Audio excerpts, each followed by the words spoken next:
Dans la vie, nous cherchons à être heureux. Nous voulons trouver la joie. Nous voulons trouver la paix d'esprit, la paix du cœur. Nous voulons trouver l'amour. Je reçois Julie Meloche. Elle est enseignante au secondaire au Conseil des écoles catholiques du Centre-Est. Elle a mis en place un projet du bonheur pour ses élèves.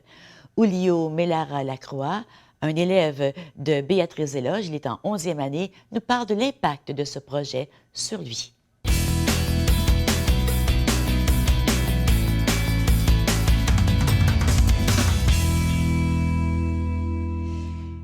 Julie Meloche est enseignante au Conseil des écoles catholiques du Centre-Est. Elle est enseignante au secondaire. Bonjour Julie, merci beaucoup d'avoir accepté de venir passer cette demi-heure avec nous. Merci Julio aussi. Julio est étudiant à l'école Béatrice Desloges, comme je disais au début de l'émission, il est en 11e année. Et tu es avec nous, ici à TV Rogers, pour un projet qu'on appelle le projet Focus. J'en ai parlé souvent à l'émission. Ce sont des élèves du secondaire qui passent tout un semestre avec nous et ils sont accompagnés d'une enseignante. Et cette année, on a la chance d'avoir Julie avec nous, une enseignante qui donne des cours de français, de mathématiques, pendant les heures où les élèves ne sont pas en studio avec nous. Ou de toute façon, pas de mathématiques, mais... Pas de mathématiques. Qu'est-ce que Je fais la photographie. OK. On fait un film ensemble, donc un cours de photo et film, et je supervise le cours de français aussi. OK. Donc, il y a français. Déjà, c'était français et mathématiques. Maintenant, ça a changé. Ça fait longtemps que le programme existe. Mais ça change, tant mieux. Puis, une des choses que tu fais, Julie, avec tes élèves, c'est un projet, le projet du bonheur. Oui. Parle-nous de ce projet. Donc, le projet du bonheur, c'est un projet, en gros, en résumé, c'est l'enseignement des valeurs, des bonnes valeurs, par l'entremise de défis. Puis, l'objectif du projet, c'est de développer une ouverture d'esprit, la résilience, surtout la résilience chez les jeunes. Qu'est-ce que tu veux dire par la résilience? Leur capacité de s'adapter puis de faire face aux défis de la vie, parce qu'ils vont en avoir. Right? Donc, c'est vraiment de semer des graines. L'idée, c'est de semer des graines pour leur permettre d'avoir un certain bagage, une certaine idée de quels outils ils peuvent aller chercher dans leur quotidien pour surmonter les défis qu'ils vont rencontrer comme adultes dans notre société. Bien, et puis même comme jeunes, ils en rencontrent comme déjà jeunes, des défis. Exactement, Quand tu parles de défis, tu parles des choses qui... Tu parles de quoi quand tu parles des défis de la vie? Je parle d'une rupture, ça peut être un malentendu, ça peut être un échec à l'école, ça peut être un emploi, tu essaies d'avoir un emploi et tu n'as pas l'emploi, ça peut être n'importe quel défi, comme un accident d'auto, une blessure, un membre de la famille qui décède. Oui. Tout. N'importe quoi qui ne va pas comme on pense que ça devrait aller. N'importe quoi qu'on ne peut pas contrôler, qu'on essaie de contrôler, mais qu'on ne contrôle pas, qui peut causer du stress, évidemment. Parce que le plus grand stress n'est pas dans essayer de contrôler la vie. À 100 à 100 Je pense que c'est quand on essaie de tout contrôler qui fait en sorte qu'on développe du stress. Donc, l'idée du projet du bonheur aussi, c'est de leur enseigner que on n'a pas... La vie, c'est un cadeau. Oui. La vie, c'est un cadeau, c'est une aventure. Puis you're in it for the ride. Tu vas pour l'aventure, puis tu n'as pas contrôle. Puis quand tu laisses aller, c'est beaucoup plus facile de profiter de chaque moment. 100%. Absolument. Donc, c'est ça l'objectif. Tu sais, moi, j'ai souvent dit dans ma vie, tu as beau avoir un plan pour ta vie, la vie, elle a un autre plan pour toi. Exact. Et puis, c'est sûr que la vie va gagner. Donc, tu mets de la suivre dès le début. Mais ça, on n'apprend pas ça quand on est jeune. Non. On a vu Jean-Pierre tantôt aussi qui partageait ses expériences. Puis, de façon générale, on n'apprend pas à dire, voici la vie, je te suis. Ouais. Je te suis. On nous apprend qu'il faut contrôler, qu'il y a une façon d'être heureux, qu'il y a des choses à faire pour être heureux. Julio, tu as écrit un très beau texte en préparation à l'émission. Parle-nous, c'est en anglais. Dis-nous un peu ce que tu as écrit dans ce texte-là.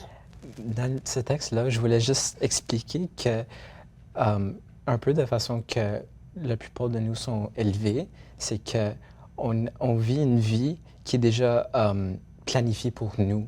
Et on est dit qu'il faut faire ces choses, et si tu les fais comme on veut que tu le fasses, et comme on a des attentes que tu les fais, tu vas atteindre comme la joie, et comme l'argent, et tout ce qui va apporter la joie dans la vie, mais c'est pas tout le temps ça. Donc c'est juste qu'on vit notre vie dans une petite maison de briques, on pourrait dire, avec une petite fenêtre à l'extérieur. Et quand on regarde à l'extérieur de cette fenêtre, on a un petit peu peur à cause on voit seulement qu'est-ce qu'eux ils veulent qu'on voit. Et comme le projet, qu'est-ce que ça va faire? C'est juste d'agrandir la fenêtre et de juste te montrer toutes les options et tout ce qu'il y a à l'extérieur. Et comme, tu as le choix de rester et de vivre la vie qu'eux, ils veulent que tu vis, ou de sortir de cette maison et de vraiment explorer ta propre vie, qu'est-ce qui te fait content et comme, qu'est-ce que tu veux vraiment faire, comme tes passions. Qui a dit que les jeunes d'aujourd'hui ne savaient pas réfléchir? Je sais. Qui a Je dit sais. ça? Je sais. Qui a dit que les jeunes d'aujourd'hui ne comprenaient pas la vie? C'est tellement, tellement, tellement des paroles de sagesse que tu viens de nous dire. Merci. Parce que c'est ça qui rend c'est ça. On essaie de dire aux jeunes, moi je me souviens d'avoir donné des conférences à des parents, puis je leur disais, écoutez, en première année, vous les préparez pour la deuxième. En deuxième, vous les préparez pour la troisième. En troisième, vous les préparez pour la quatrième. On est toujours en train de préparer les jeunes à plus tard. Puis vous autres, les adultes, vous êtes à la maison à vous plaindre que vous avez hâte à votre retraite. Vous les préparez à un jour dire j'ai hâte à ma retraite. Donc, vous les préparez à quoi? On n'est pas... Être heureux, c'est dans le moment présent et c'est dans ce que tu dis, c'est d'explorer la vie, ce qui nous rend heureux.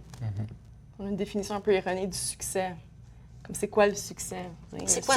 Qu'est-ce que tu dis aux élèves quand tu parlais des valeurs tantôt? Bien sûr, c'est large, les valeurs. Oui. C'est les valeurs en termes de quoi? Les valeurs basées sur l'amour. L'amour, puis vraiment, mon motto un peu, c'est « je suis parce que nous sommes ». Donc, comment est-ce que tu peux devenir la meilleure version de toi-même? Comme, qui es-tu, de un? Qui es-tu? Qui veux-tu être? Puis, comment est-ce que tu fais pour donner la meilleure version de toi-même, puis atteindre cette meilleure version-là, afin de contribuer positivement dans ton environnement, dans ta famille, avec tes amis, dans ta société, peu importe. Là. Mais c'est vraiment « je suis parce que nous sommes ». Puis c'est tout connecté avec l'amour, Oui. essentiellement. Oui. Donc, Puis être la meilleure version de qui je suis, aux yeux de qui? Ça, c'est une autre question aussi. Aux yeux de qui? Aux yeux des autres? Aux yeux de soi-même. Je crois que ça commence avec la confiance en soi, puis chez les jeunes surtout. De leur donner la permission d'être qui ils veulent être. Puis leur dire, tu sais, c'est comme, il n'y a pas de mauvaise version de toi, là. Il n'y en a pas, là. Tu peux être qui tu veux, là, à 100 peu importe le domaine dans lequel tu te lances, peu importe. Comme, écoute ton cœur. Laisse ton cœur avoir le dernier mot. Je trouve ça cheesy quand je dis ça, là, mais, Non, mais c'est vrai. à 100 ouais. Puis leur donner cette permission-là. Moi, je trouve que ce qui aide vraiment le projet du bonheur, c'est la façon que Madame la voit, la façon que Madame agit. Donc, comme elle a dit, c'est d'être la meilleure version de soi-même. À chaque matin, quand elle rentre dans la classe, elle est la meilleure version de soi-même. Donc, c'est ça qui va faire nous dire « Oh, on va commencer quelque chose de nouveau. Oh, on va voir des choses d'une nouvelle façon. » Donc, c'est comme, tu sais, quand tu vas sourire, l'autre personne, ils vont juste sourire. Ils ne savent pas pourquoi. C'est juste, quand tu souris avec quelqu'un, ils vont sourire. Donc, madame, quand elle rentre en classe, toute contente, toute passionnée de ce qu'elle fait, ça va nous donner cette passion. Tu sais, moi, je crois beaucoup dans le système Waldorf. Je crois beaucoup dans Rudolf Steiner. Et dans quand il parle de l'adolescence et des différents stades de développement, à l'adolescence et jeune adulte, c'est vraiment la personne passionnée par ce qu'elle fait, par la vie, qui nous inspire. Ça ne veut pas dire qu'on veut faire la même chose qu'elle, mais on voit une personne passionnée. Donc, on se donne le droit d'être, comme tu dis, on se donne la permission d'être passionné. Qu'est-ce qui te passionne, toi? Moi, c'est les arts. Les arts me passionnent, c'est à cause les arts, c'est une façon de communiquer avec les autres. Comme art visuel, c'est plus visuellement, musique, c'est auditif, art drame, c'est plus physique. C'est une façon de vraiment parler avec les gens sans avoir de barrière de langue. C'est comme, ça va tout connecter tout le monde. Oui, oui. Puis la barrière de langue, là, tu as écrit ça en anglais. Tu vas à une école française. Il y a pendant longtemps, on a essayé de nous faire croire que la francophonie était pour nous rendre heureuses. C'est important, nos racines de francophones. Je les nie pas. Puis il n'y a personne qui va penser que je nie le fait que j'ai des racines francophones. Est-ce que la langue nous rend heureux? C'est quoi le lien entre langue et bonheur? Avez-vous déjà pensé à ça?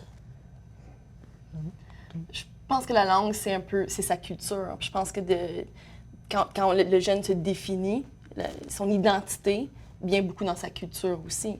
Donc, je pense que la langue, la fierté pour la langue, c'est une bataille comme enseignant dans le domaine franco-ontarien, là, mais c'est pas pour parler français que tu veux parler français, c'est pour t'identifier à cette culture-là, à qui tu es. Donc, je pense que ça a rapport un peu avec le bonheur dans ce sens-là.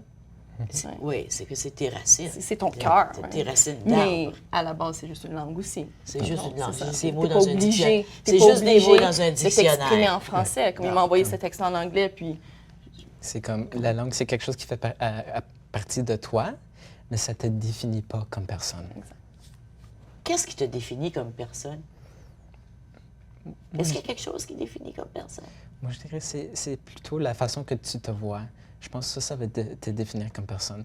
À cause, si tu te vois d'une mauvaise façon, tu vas faire paraître que tu es une mauvaise personne quand tu n'es vraiment pas une mauvaise personne. Donc, c'est juste la façon que tu te vois qui va vraiment affecter ça. selon Donc, moi. c'est pas la langue, c'est pas ton sexe, c'est pas ton orientation Non. sexuelle, c'est pas ton compte de banque, c'est rien de ça. C'est ce que tu projettes. Oui, et je trouve, à cause j'en ai parlé avec Barbara à propos de ça, moi, je trouve que les gens, on se catégorise pour se sentir plus confortable. De dire, moi, je fais partie de ce groupe et on est plusieurs. Donc, moi, je me sens confortable d'être partie de ce groupe. Mais de juste sortir et dire, moi, je suis moi et je sais qu'il y en a d'autres personnes qui sont eux-mêmes et ça, c'est correct. À cause, quand on se classifie dans des catégories, c'est plus facile de pointer le doigt, de dire moi, je suis pas comme eux, ils sont pas comme moi, j'aime pas ça. Et c'est vraiment de se comparer. Et de se comparer à un les autres, c'est pas une bonne chose, à cause on est notre propre personne. C'est comme comparer la bonne heure. Ta bonne heure va probablement pas être la même chose que la mienne. Non. Il y a des gens qui aiment ça être dans la ville, il y a des gens qui aiment ça être dans la campagne. Oui. Puis c'est tellement vrai ce que tu dis. Quand on fait partie d'un groupe et qu'on s'identifie au groupe, on devient comme une tribu. Puis l'esprit tribal ne permet pas de développer notre propre passion. On va aller à la pause. OK. Reste avec nous, on revient tout de suite.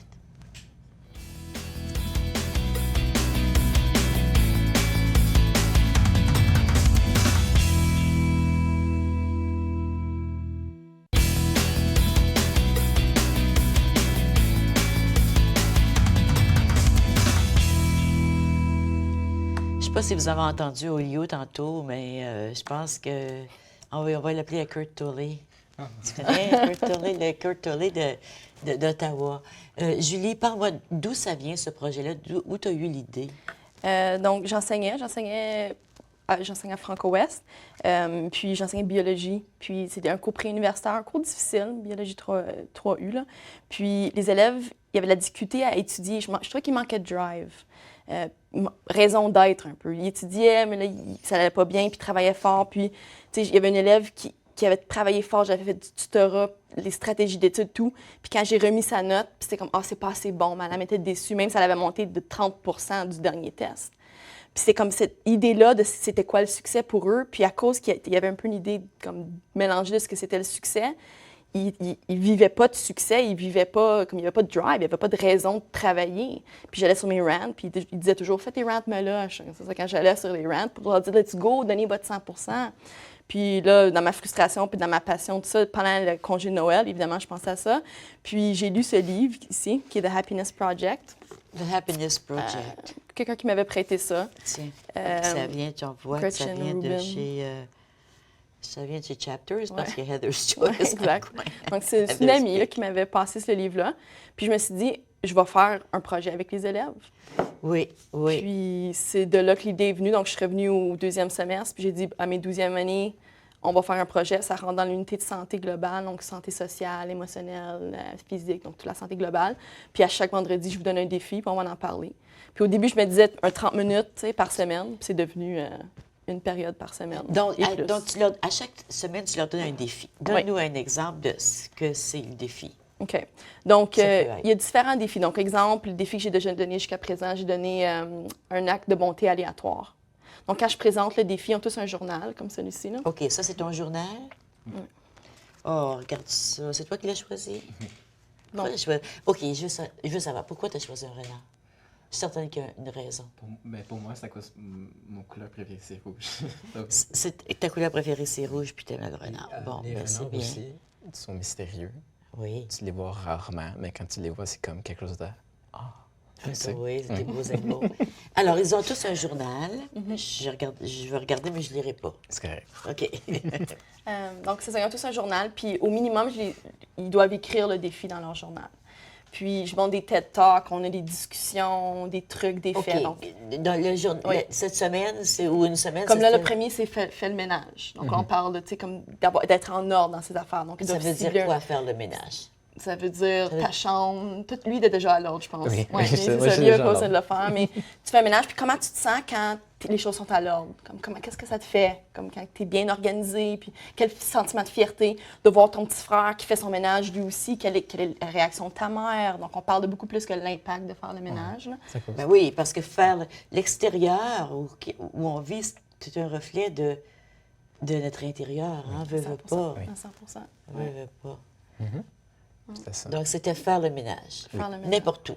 Faire le ménage Ouais, comme ça peut être physiquement. comme leur casier. Tu sais, au deuxième semestre, faites le ménage de votre casier. Ici, c'était comme à la maison, t'as ta voiture, si on a une voiture. Ta chambre. Puis, N'importe quoi. après ça, là, c'est rien que faire le ménage. Oui, là, on revient puis on discute de comment ils se sont sentis. Mais là, les défis, il y a des défis dans ce sens-là, un peu plus externes. Il y a des défis comme acte de montée aléatoire, mais ça va je ne vais pas toutes les dire parce qu'il faut que ce soit une surprise pour eux, là, plus on avance dans le semestre. Mais là, on a parlé des petits moments cette semaine aussi. Donc, remarquer, tu sais, mettre ta main à l'extérieur d'une voiture puis sentir le vent, comme prendre le temps, puis c'est pour les ramener au moment présent. Puis on va faire un défi de méditation plus tard dans le semestre. S'excuser, pardonner, ça veut dire quoi laisser aller? Ça veut dire quoi?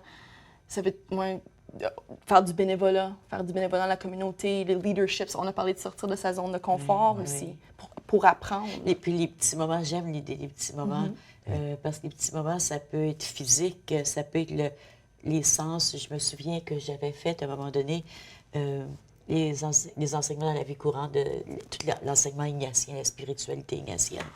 Et la première année, il y avait 2 ou 3 mois qui étaient consacrés à justement remarquer les petits moments, les choses que je vois. Aujourd'hui, toutes les choses que j'ai vues avec mes yeux, puis j'ai dit « Wow! » Ça nous oblige à regarder. Une autre semaine, c'était toute la semaine, c'était ce que j'ai entendu, ce que j'ai senti, ce que j'ai touché, tu sais, ce que les gens m'ont dit, ce que j'ai dit à des gens. C'est tellement On prend pas le important. temps. On prend pas le temps. On prend pas le temps parce qu'on est dans le futur ou dans le passé. Donc, ça fait partie de l'enseignement. Puis quand on revient la semaine d'après, donc avant de présenter le prochain défi, on revient sur... Puis tous les élèves partagent. J'oblige pas personne à partager, là, habituellement. Mais ici, un peu plus parce qu'on est un plus petit groupe. Mais tout le monde partage. Tout le monde va dire un moment. Comme là, je fais un tour. Toute cette semaine, là, j'ai fait un tour de table en matinée quand on est arrivé le matin. Tout le monde nommait un moment qu'il avait remarqué. Quand j'ai réussi à attraper mon autobus, quand j'ai presque manqué. Puis tout le monde partage. Puis quand ils partagent, ça... Puis ils disent comment ils se sont sentis. Oui, aussi. Pourquoi? Puis là, tu as les réactions des autres élèves aussi, donc ils embarquent ensemble. Tu sais, ils connectent aussi. Donc, ça fait combien d'années que tu fais ça, Julie? C'est ma 4e année. Qu'est-ce que Mon tu 5e. remarques? Est-ce que tu remarques un changement là, chez les jeunes? Vous avez quel âge, là, vous autres? Là? Moi, j'ai 17.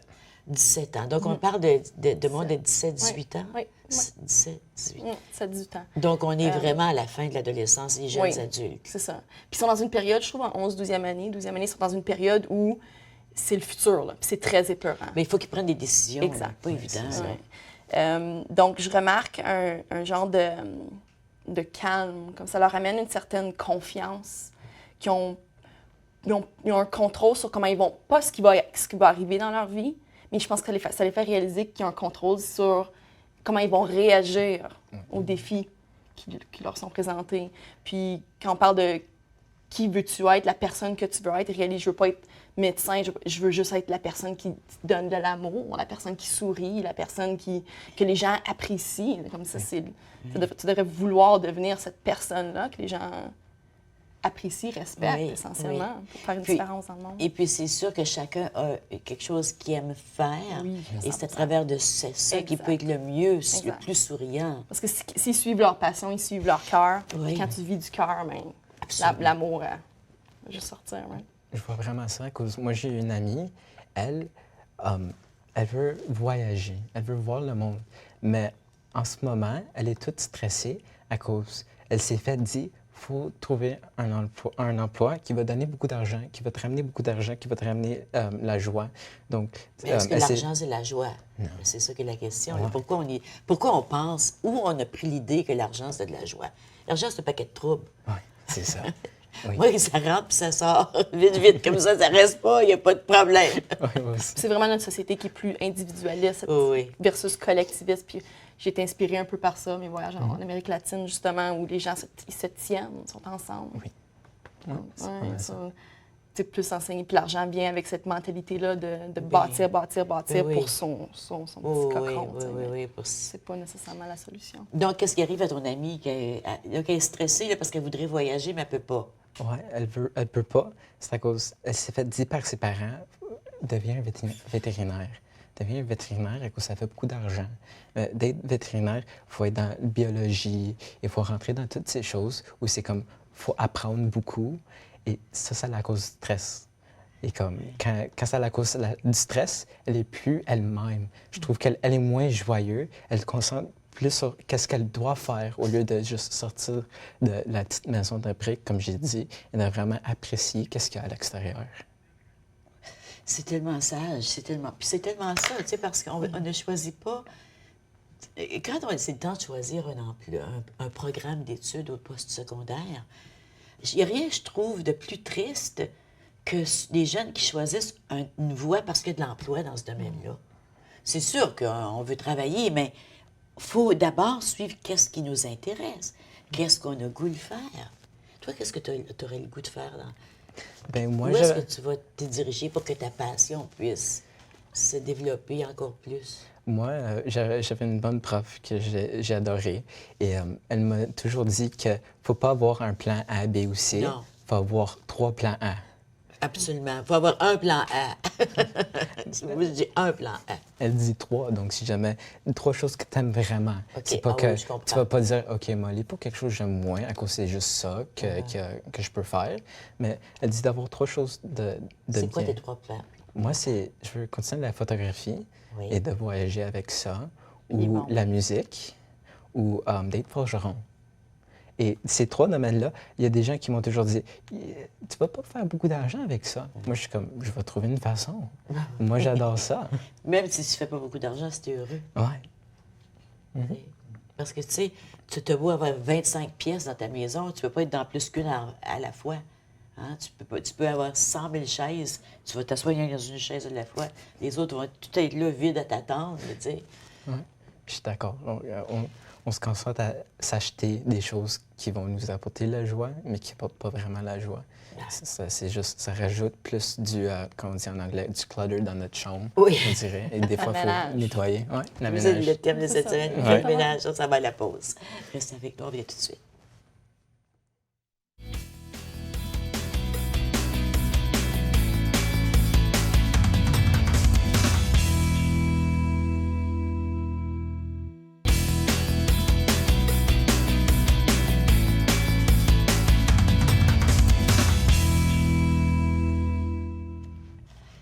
Julio, je t'ai dit que tu étais sage. Dans la vie dans laquelle nous vivons présentement, avec beaucoup de médias sociaux, de technologie, on envoie des textos tout le temps, on est Instagram, Facebook, Twitter, on se parle plus beaucoup, on ne se voit plus beaucoup. Où tu prends cette sagesse-là? Moi, j'aime ça de parler avec mes amis. Des fois, c'est par texto, même si j'aime vraiment pas ça. C'est plutôt j'utilise les médias sociaux pour leur parler, pour leur demander de venir me voir ou de se rencontrer quelque part, pour vraiment se parler en personne. Et comme, quand on se parle en personne, tu es capable d'attendre comme qu'est-ce qu'ils sentent dans leur voix, tu es capable de voir dans leur face, tu es capable de ressentir les émotions qu'eux, ils vivent. Et je trouve que quand tu as cette communication avec des personnes, tu apprends beaucoup plus avec eux et eux, ils apprennent de toi, même si toi, tu es juste là qui écoute. Quand tu es là et tu écoutes, eux, ils ont la capacité d'en parler et de vraiment penser à ce qu'ils disent. Ils disent « Ah, j'ai pas vu de cette façon. » Après, toi, tu es là pour dire « Ouais, il y a de cette façon de voir, il y a cette façon de voir. » Et de vraiment juste être là pour les supporter. Tu sais, mais on parle des médias sociaux, je reviens à ça. On pense que les jeunes ne sont plus capables de réfléchir, mais ce que je t'entends dire, il n'y a pas beaucoup de jeunes de 17 ans, puis je suis certaine qu'il y en a d'autres dans le groupe grâce à ton projet, ils sont très réceptifs à ce projet-là. Ils adorent ça. Mais grâce à eux-mêmes aussi, ils sont capables d'arriver avec des réflexions comme celle-là. À 100 Bien, on les laisse pas s'épanouir autant qu'ils peuvent. Comme, aussitôt qu'on commence les discussions, ça prend pas 1 semaine, 2 semaines, là, la citation du jour, c'est l'élève qui l'a écrit au tableau avant que j'aie besoin de l'écrire. On leur donne pas la chance de rayonner autant souvent. Ça dépend, on s'entend. Mais, non, mais on leur donne pas beaucoup de chance. C'est important de leur donner. On apprend de nos élèves, on apprend de nos enfants. J'ai pas d'enfants, mais j'apprends autant d'eux qui apprennent de moi, c'est 100 certain. Donc, nos enfants sont nos maîtres, il n'y a pas de doute. C'est sûr que tu as pas des anecdotes, mais des constatations que tu as faites sur des élèves à la fin du programme. Parle-nous un peu de ça. Je remarque juste que ça leur donne une certaine confiance, essentiellement. Puis souvent, c'est que ça change, un peu comme il y avait une paire de lunettes, puis là, ils changent la paire de lunettes. Alors tu vois des résultats. À 100 Ah oui, définitivement. On va faire d'autres émissions avec tes élèves, Julie. Merci beaucoup d'être venue nous voir aujourd'hui. Merci à toi aussi, Olio. Merci de m'avoir. Ça a été un grand plaisir. Merci à Jean-Pierre Marchand aussi d'avoir été avec nous. Je vous souhaite une belle fin de journée. Je vous souhaite tout l'amour du monde, puis on se voit demain. Merci, Julie. Tenez bien, Julie.